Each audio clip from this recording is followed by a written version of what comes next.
Bilirakis, a.k.a. Just Ray. Inside joke. Thank you, Madam Chair. I appreciate it very much. I'd like to ask the question for the entire panel. It's offensive to me that the UN Relief and Works Agency, or UNRWA's, stated goal since its inception in 1950 is essentially to keep the Palestinian people in a refugee status.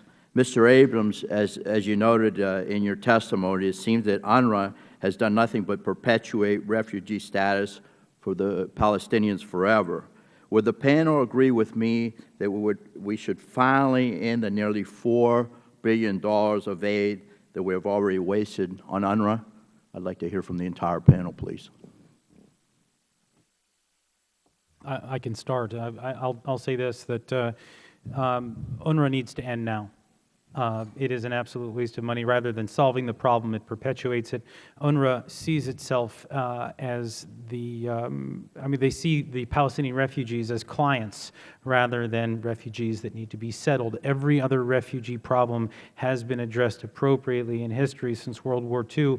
The Palestinians remain a dagger in the back of Israel, and it is a political issue.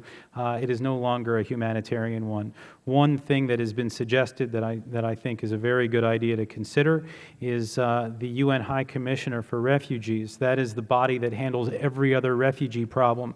I think that this portfolio should be given back to the UNHCR and to leave UNRWA to its own devices. It's interesting that UNRWA understands right now that it's under pressure. They recently opened an office here to try to lobby for more funds and influence here in Washington. This is a corrupt organization that must be shut down. Thank you. I Yes, say the UNRWA issue is I share a lot of the sentiments, but here's the problem. Ask the Israelis if they want UNRWA shut down. I think their answer will be no, because they'll end up feeling they have to pay for all these Palestinian citizens for their schooling and the like. And this has been their view for a while now, and we can't, ignore it. There's a lot of problems with UNRWA, although I would still rather have people go to their summer camps than the Hamas summer camps in Gaza. But let me just say, we did a study at the Washington Institute by someone who actually once worked at an UNRWA called Fix UNRWA. And I would urge people to go to our website to look at James Lindsay's study. And he made a couple of very practical moves. Remove from the citizens, from the UNRWA roles, citizens who have this oxymoronic status of citizen refugees. That doesn't exist in any other relief agency. Second, make the focus more on needs-based assistance and not on an entitlement for refugees who don't need the assistance. And also depoliticize the institution in terms of its political statements.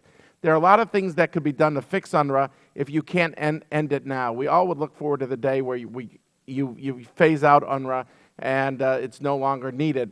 But at least it has to be trimmed down and focused on its original mission, and the mission has really changed in a very, I think, disastrous way coming forward. But we should just be careful that the remedy is the right remedy for today. Thank you. Mr. Abrams. Well, in a sense, I think they're both right. That is, I think you should demand the reforms of UNRWA starting immediately and should start the process of closing it down and turning all of these responsibilities over to the UN High Commissioner for Refugees. Thank you. Mr. Phillips. I would agree with Mr. Shanzer. I think it should be folded in to UNHCR, and I wish it could be fixed, but I don't think it can.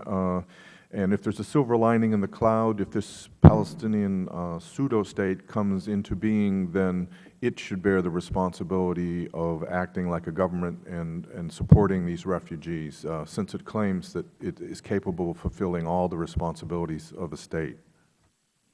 Thank you very much. Appreciate it. I'll yield back, Madam Chair. Thank you very much, Mr. Bilirakis. I'm pleased to yield